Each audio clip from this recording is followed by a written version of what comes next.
Hey everyone, welcome to another tutorial video. And in this video, I'm going to be demonstrating how I'm using charcoal white, kneaded eraser, and of course this brush with some charcoal powder as a base to create some blurry highlights. So all I'm doing here first is using a medium-sized makeup brush and dipping it in my homemade General's compressed charcoal stick powder that I grinded down from those General's compressed charcoal sticks. And I'm just making an initial base layer here first. And the purpose of this is to give us something that we can add details into later, as well as go on top of with the charcoal white later and erase these little blurry circles into with that kneaded eraser. So for the next minute and a half or so, I'm going to be simply following this same step with the charcoal powder and the makeup brush.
So what I'm doing here is I'm rolling up into a little circular tip this kneaded eraser, and I'm simply just pressing it down onto this layer that I just laid down. And because I went in with the charcoal powder, it does lift off the page a lot easier than charcoal ever would if you went and applied it with a pencil. And all I'm doing is lifting off that layer in the shape that I turned the kneaded eraser into. And if you want to remove just that little bit extra bit of layer, what you just saw me do there is press down and then turn. So if you want to make a circle that is a little bit fainter, you simply can just create the shape of the kneaded eraser and press down. Now if you want to lift off just a little bit more charcoal powder, you can press down, turn, and then lift, as you can see me do here. And I'm just going to be following this exact step until about the 12-minute mark. So feel free to skip ahead or sit back, relax, enjoy the video. So really all I'm doing is, in continuing this step, is I'm looking at the reference picture and I'm paying close attention how close together some of these dots are. Now mind you, it's not exact. I'm just looking at the picture and I'm seeing what areas have a little bit more density of dots, what areas have slightly lighter blurry circles, what areas have slightly closer together blurry circles, or what areas have slightly overlapping circles. That's going to be an important step, is a lot of these blurry circles overlap each other, and honestly it's the exact same step that you're seeing here, whether it's on top of each other or side by side. You'll see here in a sec that all you have to do is do the same press, turn, and lift technique, just a little bit off to the side of the dot that you're trying to overlap with the next dot. It's really just that simple. Honestly, this tutorial might be the simplest tutorial that I have ever posted so far. Yet somehow I find it perhaps to be the most satisfying tutorial that I've posted so far. Perhaps in part due to its simplicity, or perhaps simply the satisfying nature of seeing a layer of charcoal being pulled off of the page. Or perhaps even the fact that you can create this illusion of overlapping dots like you're seeing here right now with such relative ease. Anybody could do this. And another thing that you'll notice too is that I went in a little bit after the fact and made some of these dots that you see near the top just a little bit lighter as well. So it's important to look at the size of the circle by adjusting the tip of the kneaded eraser to be the appropriate size of the circle that you're trying to make. And I know I'm not demonstrating that in this video. However, the way that you want to do this is you simply roll the tip of the kneaded eraser in your two hands, like you can sort of see me do here in between the shots here where I lift it up and bring it out of the screen.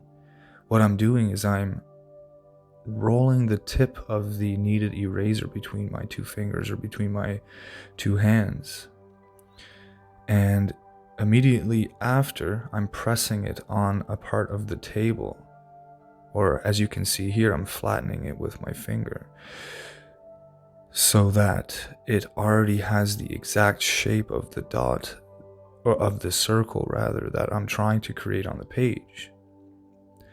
And as the kneaded eraser loses its shape, that's when I lift it off the page out of the frame and readjust the shape of it, like I just explained.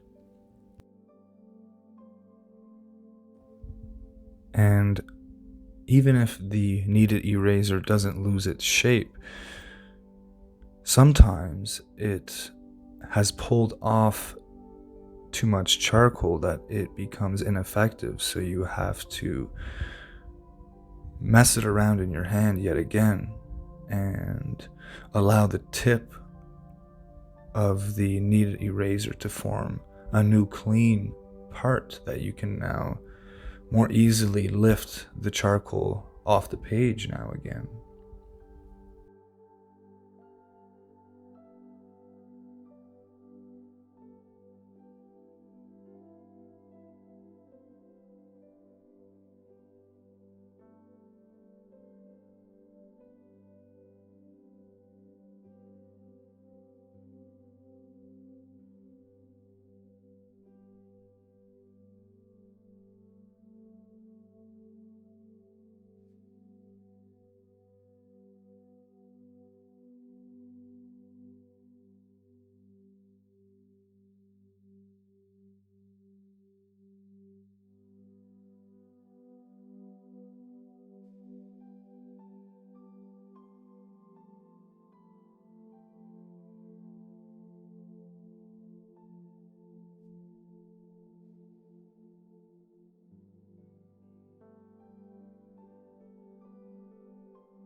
So now that I'm satisfied with what I've achieved here with the kneaded eraser, I'm going in with some fine tuning here with the General's Charcoal White, and I'm looking at the whitest circles and I'm adding a little bit of a layer on top of them like you see me doing right here. And because we're using charcoal here, this General's Charcoal White is going to apply very easy and very smoothly on top of this. And what you see me doing here with the Faber Castell eraser pencil is I think I'm just pulling off a little bit of that white layer I just applied because I think it might have been too white. So you can apply it and take it right back off if you want. And what I'm doing here is I'm deciding to instead erase the whitest circles just a little bit more with a little bit more precise eraser. So you can sort of think of the first half of the video with the kneaded eraser to be sort of the foundational outline almost of where these dots and circles should be. And we're taking that initial outline that we created with the kneaded eraser and we're fine-tuning it now with the precision eraser, the Faber Castell Perfection eraser.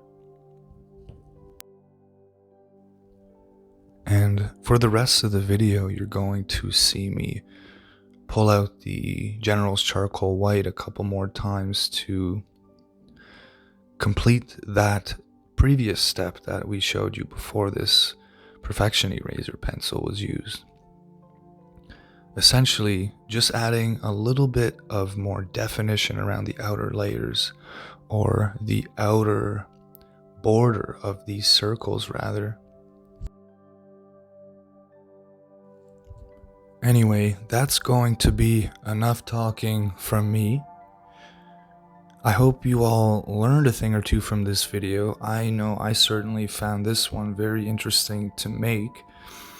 You know, sometimes I find that I don't actually learn these steps until I actually try them out myself. You know, I don't actually know how I'm going to do these circles exactly until I come to them and I figure out a way. And then because the camera's already on recording these for my time-lapse videos, I can identify this as a teachable moment and just do this voiceover tutorial on my time-lapse footage after the fact. So, you know, this does serve as a teaching opportunity as well as a learning opportunity for me as well. So in a way, I guess we're all sort of learning these together, and I'm very proud to be leading the way for you guys on some of these techniques.